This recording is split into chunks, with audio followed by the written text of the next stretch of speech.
l'assistant virtuel, c'est Siri qui devient une personne pour être mon avatar. Ça, là, j'y crois que c'est l'avenir d'Apple. Bonjour Marco Landi. Bonjour à toi, Jérôme. Merci d'être avec nous dans Monde Numérique depuis votre domicile du sud de la France. Et on va entendre évidemment à votre accent que vous êtes d'originaire encore plus du sud de l'Europe. Marco Landi, vous êtes à l'origine donc du World AI Cannes Festival, un festival consacré à l'intelligence artificielle qui va avoir lieu à Cannes très bientôt. On va en parler, mais juste avant, j'aimerais bien que on s'intéresse un tout petit peu à votre longue carrière d'entrepreneur et de manager dans la tech. Vous êtes passé par de nombreuses entreprises et non des moindres. Vous êtes notamment passé chez Apple. Vous pouvez nous refaire un petit peu le film rapide de toutes ces années au service de la tech? Film rapide. Marco Landi, un jeune d'origine de la Toscane qui a une grande chance dans sa vie que quand il est à l'université de Bologne, les pros, ils lui demandent de faire une thèse sur quelque chose que je ne connaissais pas du tout, 1970, le numérique. Et je lui dis, professeur, de quoi s'agit-il? Qu'est-ce qu'il est le numérique? J'ai fait la première thèse dans toute l'Italie sur le numérique.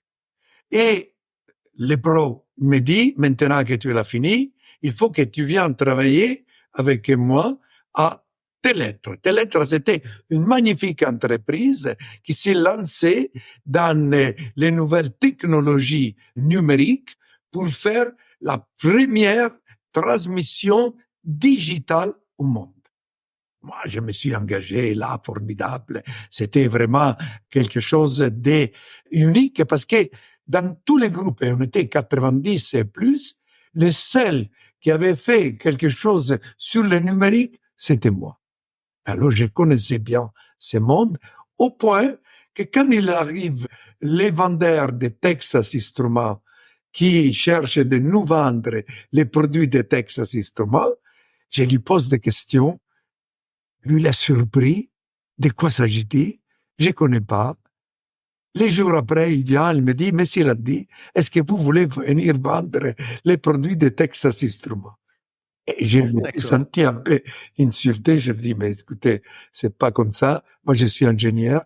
Je vais créer, je suis en train de faire un projet magnifique. Bon, ils m'ont offert un bon package, je suis allé. 24 ans, Texas Instruments.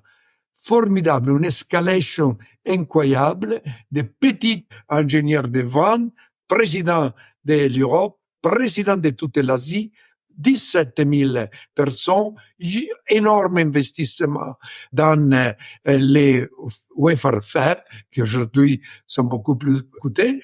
Et un jour, il arrive un coup de fil d'un chasseur de tête qui me dit, Monsieur Landi, est-ce que vous voulez continuer à vendre de la sable silicone ou vous voulez venir à changer le monde? J'ai compris. Tiens, ça me rappelle quelque chose. Et voilà. J'ai compris de quoi s'agitait. Je me dis, pourquoi pas? Et j'avais presque 43 ans, c'était le bon moment d'échanger après 24 ans chez Texas Instruments. Et à ce moment-là, j'ai dit oui, je suis devenu le président d'Apple Europe. D'accord. Une situation terrible. Il perdait 1993 300 millions de dollars. Et oui, c'était pas le Apple d'aujourd'hui. Je me suis enlevé les marges, j'ai couru le monde entier. 12 mois, j'ai l'amené à 100 millions de profits. Il arrive un journaliste de Business Week qui me dit, mais qu'est-ce que vous avez fait? Il fait une grande interview, il fait un article, Mr. Landi has the recipe to save Apple. Et le conseil d'administration me demande de partir et de devenir président, Chief Operating Officer de Apple Computer à Cupertino, dans la mythique Cupertino. J'y arrive, la situation là est encore pire de la situation qu'on avait en Europe, et il vire le CEO, Michael Spindler, qui m'avait embauché, il met là un certain Guy Lamilio, qui comprenait presque rien, mais qu'il avait déjà commencé à écrire un livre, How Did I Save Apple? L'honte de plus honte possible. 1996, on n'est pas encore capable de créer un nouveau operating system. Et on a notre ennemi, Microsoft, qui fait sortir un operating system tous les années. On est obligé d'aller à l'extérieur du marché.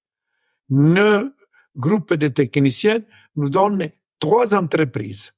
B, qui était créée par un Français, Jean-Louis Gasset, qui était avant CTO d'Apple. C'est les premières. On commence, on trouve un operating system magnifique, on veut l'acheter, on veut tout de suite le faire redevenir CTO d'Apple, une entreprise qui valait 60 millions. Lui, il nous demande 300. On est obligé de lui dire merci. On passe au deuxième. Et qui est le deuxième? Steve Jobs, qui avait dans ses mains Next OS. Pas plus d'une entreprise. Next, qui pour lui devait être la revanche vis-à-vis d'Apple. Il était viré en 1985. Je le rencontre 11 ans après. Pour moi, c'était comme quelqu'un qui avait faillite, viré d'Apple. Il avait fait faillite avec Next, mais là, Next OS. Et ne nous demande rien. Il demande de devenir advisor au CEO.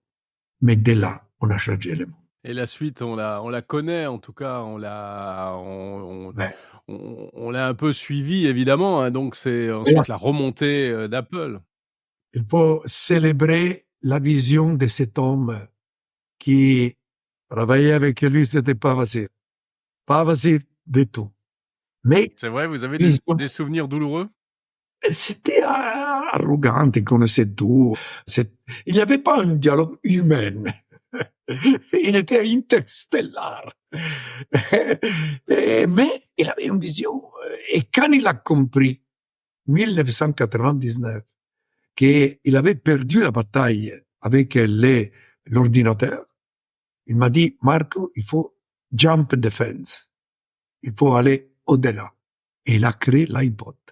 Et avec l'iPod, l'iPhone, l'iPad, il a changé le monde. Et aujourd'hui, encore aujourd'hui, seulement avec la vision de Steve Jobs, Apple est pas plus la première entreprise au monde, parce que Microsoft, il vient de la passer récemment, mais c'est quand même presque 3 trillions de dollars d'évaluation.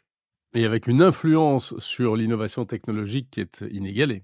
Mais maintenant, il n'est plus à ce niveau. Hein. Regarde, Ouais, quel regard vous portez aujourd'hui sur Apple? il faut qu'il sorte avec quelque chose. Parce que il commence à avoir beaucoup de compétition maintenant aussi sur sur les smartphones. Beaucoup. Et surtout les Chinois. À part Samsung, qui est là depuis longtemps. Mais là, les Chinois qui commencent à l'attaquer. Et ils ont tout seuls l'operating system. Google les donne à tout le monde. Apple non, comme il l'avait fait pour l'operating system du Mac. Mais c'est là qu'il avait créé beaucoup de problèmes, beaucoup de retard. Là, je pense qu'il faut qu'ils sortent quelque chose. Moi, je pense qu'ils vont la sortir avec la voiture autonome. Je pense. Ah oui? Et Parce que ça semble un peu... je ne sais pas, Jérôme, si tu as vu, mais à Scottsdale, il y a Waymo de Google, qui était complètement racheté de Google. Tu commandes, la voiture arrive, tu la prends, et maintenant, ils ont obtenu le permis de les faire circuler à San Francisco. Il va se répandre dans toute l'Amérique et bientôt le verra aussi.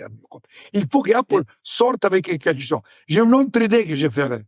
Je mettrai une assistante virtuelle dans tous les téléphones. Mon avatar. De façon que, pour moi, lui, il est, ou elle, c'est mon assistant virtuel. Elle doit faire les choses que, normalement, je demande à ma secrétaire.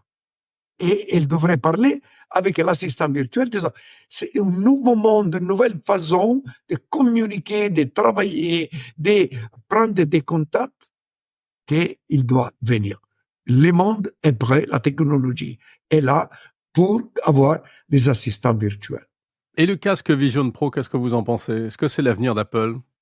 Tout ce que tu mets sur toi, c'est fastidieux. Fastidieux.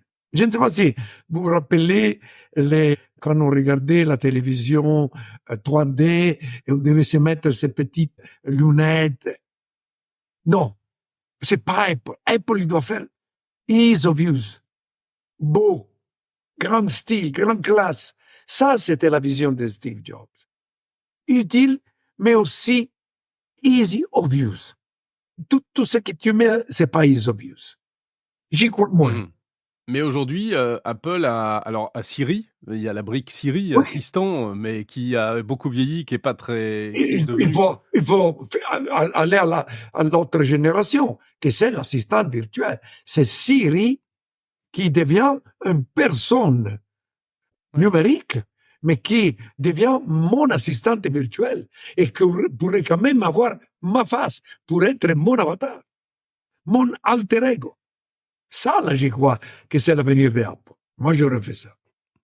Ouais, ce serait quoi pour vous l'assistant virtuel? C'est-à-dire qu'il pourrait vraiment répondre à tous nos besoins? Aujourd'hui, si tu veux rentrer avec quand même l'IA générative, où tu tapes, où tu parles à quelque chose de vide, l'assistant virtuel, c'est mon interface utilisateur avec tout le monde de l'IA générative. Aussi pour rentrer sur ChatGPT, pour rentrer sur DALL-E, pour rentrer sur Midjourney. Pourquoi je dois taper? Pourquoi je dois parler avec quelque chose qui est vide?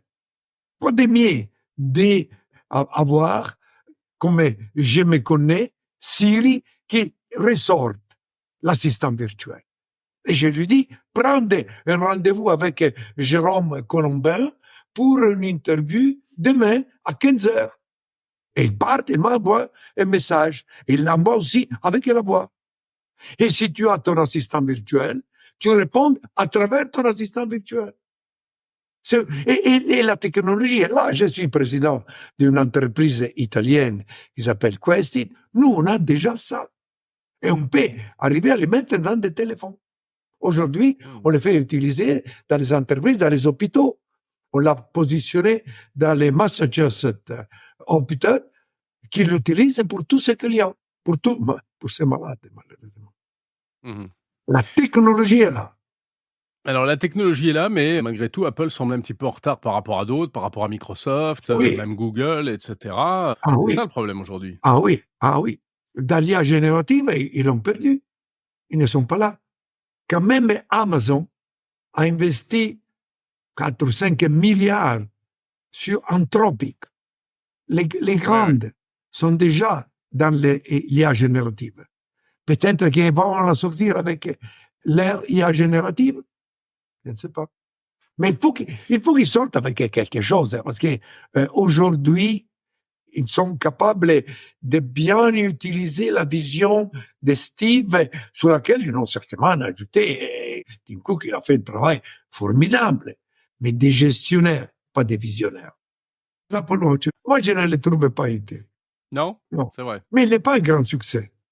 Il aime Sauf pour bien. le sport, la santé, et cetera. Oui, je l'ai Ouais. tout dans le téléphone. Eh oui, c'est sûr. Du coup, les petits accessoires là qui ont été présentés récemment, je sais pas si vous avez vu Oui. le AI Pin de Human ou bien un truc qui s'appelle Rabbit. Qu'est-ce que vous en pensez? Sont des gadgets. Quand Steve est sorti avec l'iPod, il a détruit Sony.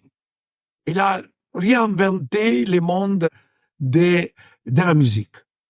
Quand il est sorti avec l'iPhone, il a détruit Nokia. Et il a changé la façon d'utiliser les téléphones. C'est ça qu'il faut à Apple. Des petites choses. Oui, bon, à être présenté comme quelque chose que les fanatiques d'Apple vont acheter. C'est pas, il va révolutionner l'image d'Apple. Moi, je pense qu'il faut sortir avec quelque chose de très significatif. Ou l'assistant virtuel dans tous les téléphones, ou la voiture. Ou une image générative très innovative, mais il y a déjà les marchés. Et là, tu vas voir ce qui va se passer, parce que moi, je vois déjà la bulle spéculative, parce que, regarde seulement en France, ils vont créer Mistral, 300 millions, s'ils l'ont mis, je ne sais pas, valorisation déjà 1 milliard. Mais où est-ce qu'ils sont? 2 milliards. où est-ce qu'ils sont les fondamentaux? Ouais. Où est-ce qu'il y a les business, la chiffre d'affaires? Combien de clients?